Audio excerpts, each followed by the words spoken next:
A kidnapped victim by the pseudonym Moses has narrated his recent ordeal in the hands of his abductors. According to Moses, whose identity has been hidden for security reasons, shared this experience with a Benue humanitarian, Ukankuru, in an interview in a post on his Facebook page on Thursday evening. Moses narrated that he and four others were abducted by suspected Fulani militia at Yelwata on their way to Benue from Kano. He said one of the victims was unfortunately shot and killed after he tried to escape from the kidnappers' den. He said the assailants told them that they were out on a mission to wipe out the TiV people of Benue State. This is coming amidst the suspected Fulani herdsmen killing across Benue State, with insinuations in some quarters that the attacks have undertones of ethnic cleansing. This time, my name is Ukan Kuru, and this evening we'll be talking about a brother who is going to be telling us about his harrowing experience of kidnapping. He was kidnapped last week, right? Very well. Last week, and his name, for the purpose of this interview, remains Moses. Today I bring the story of a young man who referred to as Moses, a pseudonym used for the purpose of this interview. Moses was among a group of passengers traveling from Kano to Benue State when they were abducted at Yelwata, located in Guma local government area of Benue State. There were initially 5 captives, but tragically, one was wasted, leaving only 4 survivors. Now let's hear directly from Moses as he recounts his harrowing experience. My name is Moses, and I would love to explain in detail what happened on 7th of May 2025. We embarked on a trip from Kano to Benue State, Makurdi precisely, and the journey was quite smooth. But while approaching Abuja, the vehicle began to experience some technical faults. So the driver was of the view that it is fair that we stay in Nyanya to check what actually was the problem. We went to Nyanya Park, stayed there for about an hour, 30 minutes. After fixing what the driver felt was a problem, we continued with the trip down to Lafia. On getting to Lafia, the driver said hence he only had 4 passengers that will be heading down to Makurdi. He will look for a vehicle and fix them up, a vehicle that will convey them down to Makurdi. That was how 4 passengers that were supposed to travel down to Makurdi were brought down, and the only vehicle we had on ground that very evening had only 2 chances left. It was from there that 2 passengers that we came down from the vehicle that conveyed us from Kano to Lafia boarded on the vehicle. We stayed down waiting for another vehicle, but unfortunately there was no vehicle on ground. So we were asked to wait that a vehicle will come, that there are some vehicles that normally come from Abuja. We are going to get one that will convey us to Makurdi. Luckily enough, before 9 p.m., a Sienna drove in from Abuja with passengers. And the truth is, the driver who conveyed us, who drove the passengers from Abuja, is somebody I knew from childhood. Somebody, although I cannot recall his name, but it's somebody, anytime I see him, I can be able to recall that this is the person that drove that Sienna that night. So I boarded the vehicle with my friend and we proceeded for Makurdi. We traveled There were a lot of security personnel on the road, checkpoints. They were checking and ensuring that everything was okay. Until when we get to Yeruwata, we just left a checkpoint, and the driver noticed the flashlight. So he was like, he's not comfortable with this flashlight, but he will have to check very well before he proceeds. After observing for some time, he felt it were the security personnel that were on the road. So he decided to move on. It was from there that armed persons opened fire on the vehicle that was conveying us. The driver could not reverse because the shooting was sporadically in the air. So he was scared that they might harm him or they might harm his passengers. So he stood by. That was how they came in and ordered us to come out and lie on the ground. We came out, we brought out our phones and some of the positions we were carrying. So, hence it is a Sienna vehicle.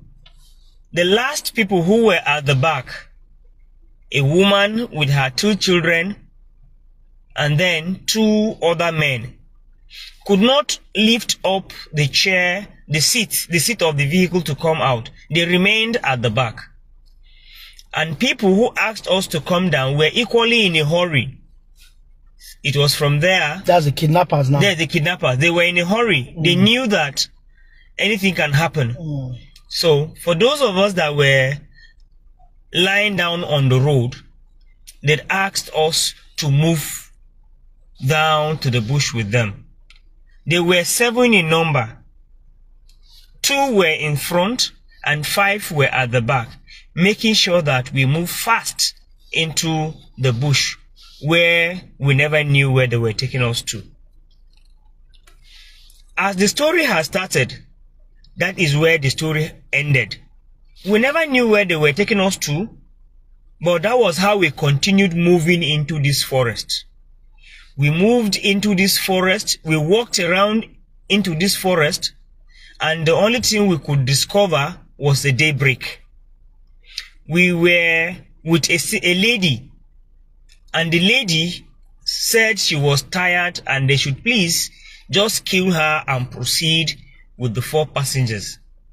But we said it was not going to be fair if we allow her to be killed just because she could not walk. That was how the 4 male that were in this team backed her. We backed her. We could exchange. If this person is tired, the other person will take over like that.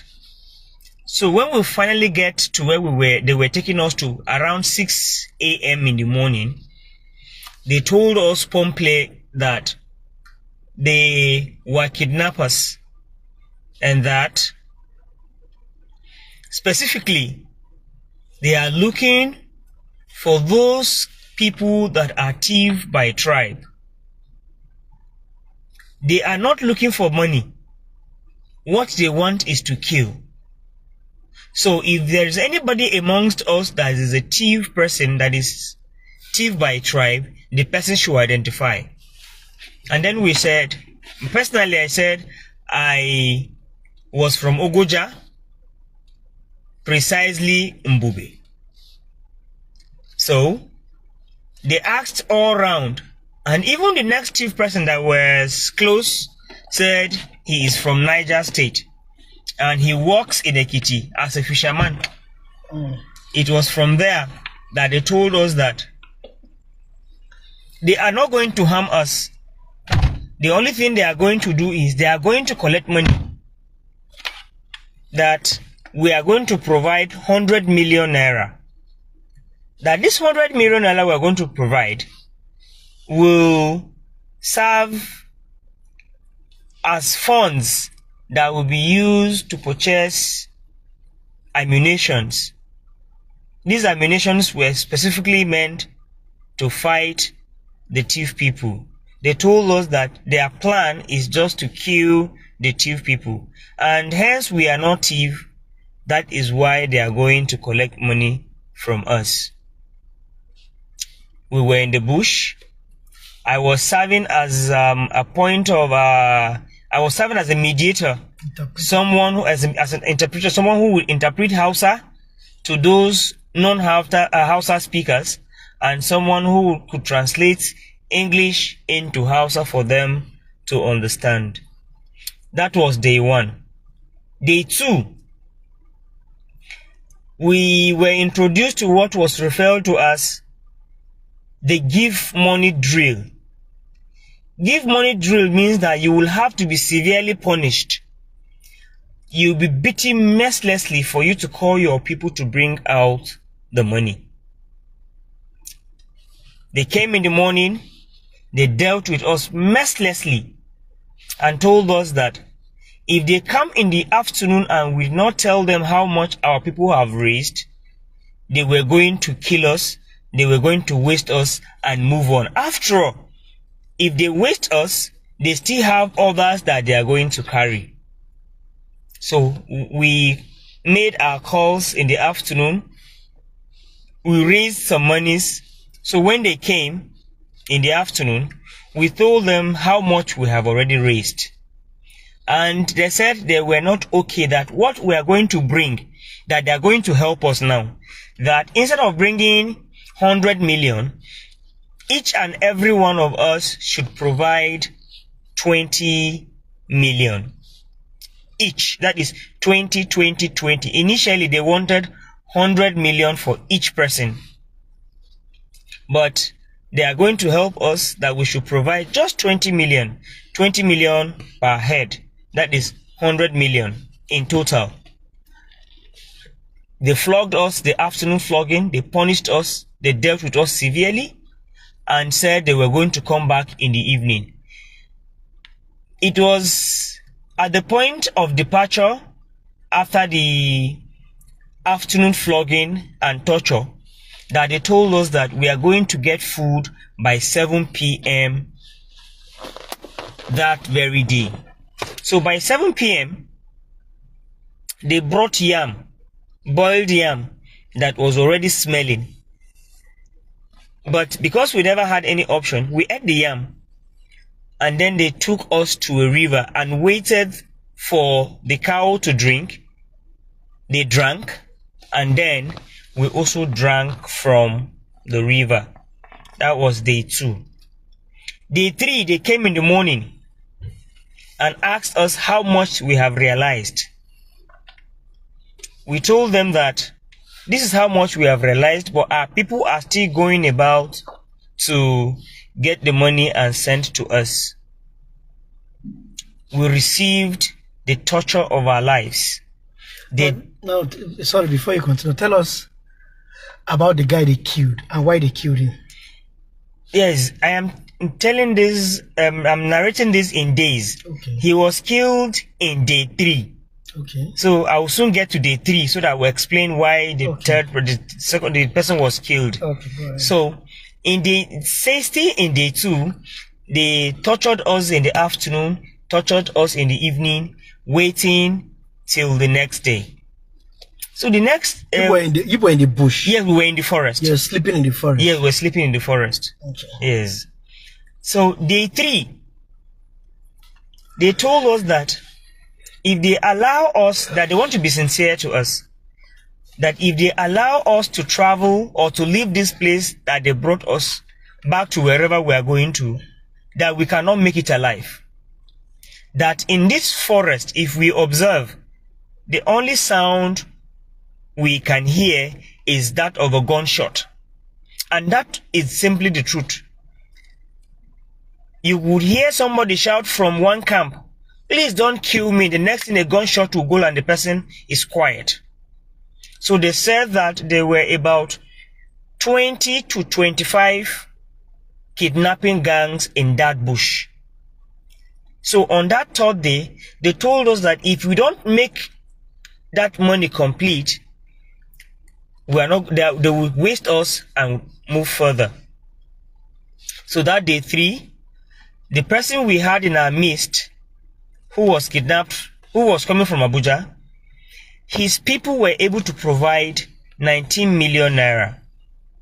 Why I provided 3.5 million. The other person from the other TiV person who claimed to be from Niger provided 3.5 million. The young lady who is from Ogoja, who is from Cross River, provided 2.5 million. So by the time they heard that there was 19 million already on ground with what we had, their mind came down and they told us that they were going to set us free. So when they came in the afternoon of day 3, they decided that we should unlock our phones and hand them over to them. So this very person that was killed in day 3 is well built, tall, very handsome, and he looks like a security personnel. They started attacking him from day 1 when they picked us into the bush. So they asked him to unlock his phone and hand it over to them. When he unlocked his phone and handed it over to them, they went straight to his gallery. No, they asked him before, yes, what he does for a living. What he does for a living. And he said he works with a National Open University.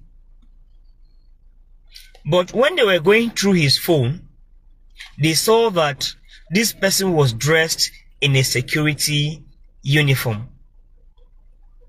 That was when they became angry and became too brutal on him.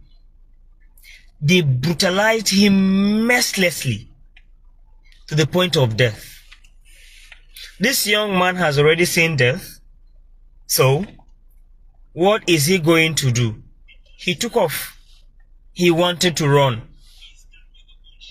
It was from there that he was shot down. Immediately after he was shot down, they told us that whatsoever we have gathered, we should transfer the money to those people that are coming from Abuja with 19 million naira so that they will bring cash. Because they are not going to accept transfer, they are not going to accept any other thing other than cash.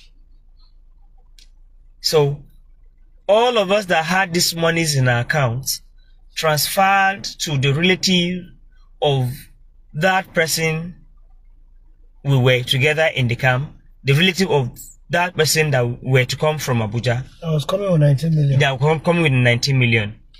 So to sum up, I think we had 28.5 million naira that was transferred, that was ready for them. So we asked them, how are these people going to get to them? And they said we shouldn't worry. That the moment these people leave Abuja, we should let them know. So we said, okay. About 2 hours later, the people who left Abuja called that they were already on their way. So they told them that when they get to Lafia, they should drop and board a vehicle that would bring them to Kadroko.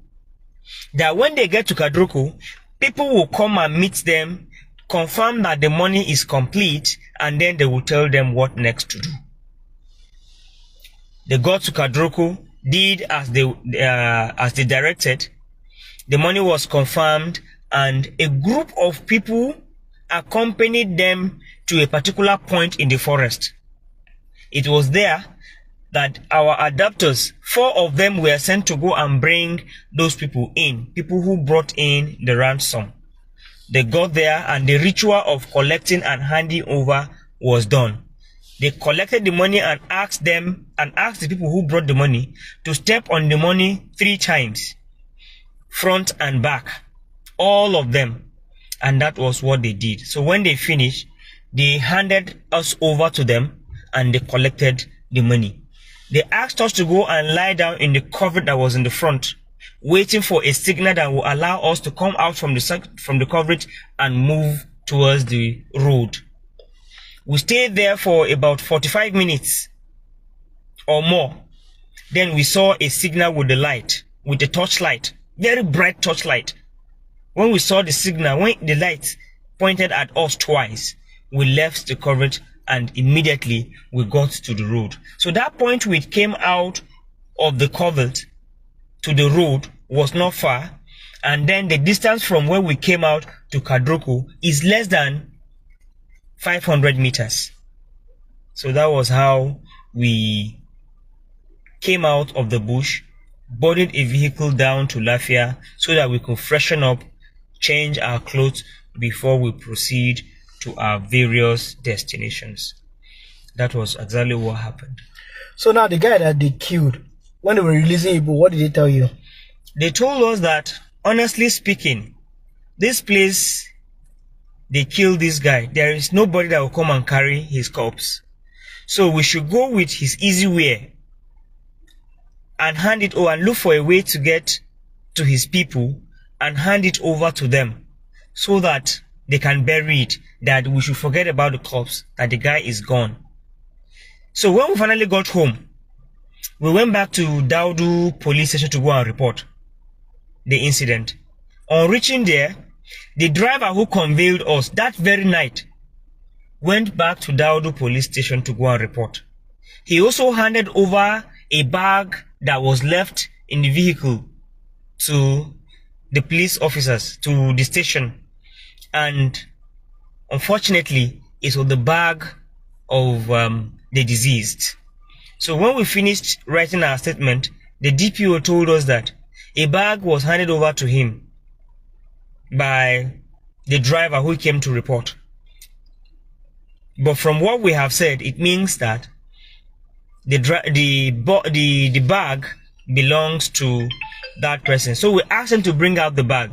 When he brought out the bag, we saw credentials, we saw the person's name, and we said, yes, this is the person that was killed in the bush. Wow. Okay, so before we continue, I want to state it categorically clear that we do not intend, or I do not intend, to label any tribe a terrorist, let me put it like that. But we need to keep stating the obvious. Now let me ask Mr. Moses, how did you know these guys were Fulanis? Yes, I knew they were Fulanis because I have been in the north for over 25 years. Okay. And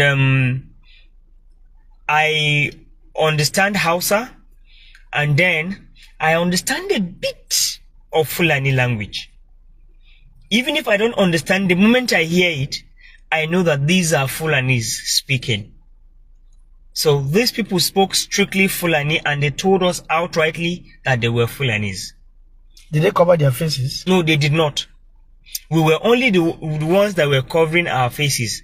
I have such pictures where they tied our face with a rag, and they could leave their faces and go round.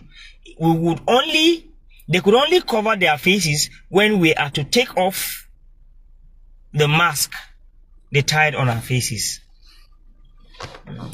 Now, these people categorically stated that the agenda and this ransom they were collecting was to buy weapons to eliminate the TiV people. Outrightly.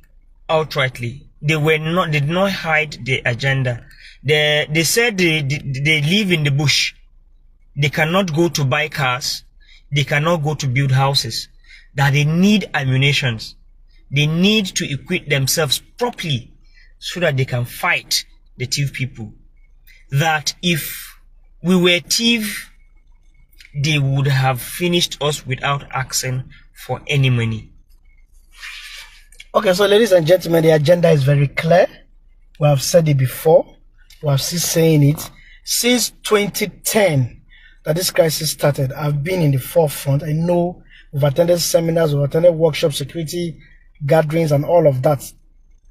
So when people are saying we shouldn't talk about it, it makes me laugh. There's nothing we don't know about this thing. We can only keep talking. We don't have the power to rise and fight these guys. I don't have the power. The only power I have is to speak what I know, and is to speak about it in the open. The agenda is very clear. They've never hidden it. We've had the Mietiala president or the Meteala chairperson or chairman, how they call them, leader, have said it on channels TV, TVC, and have claimed responsibility for some of the killings around the Middle Belt.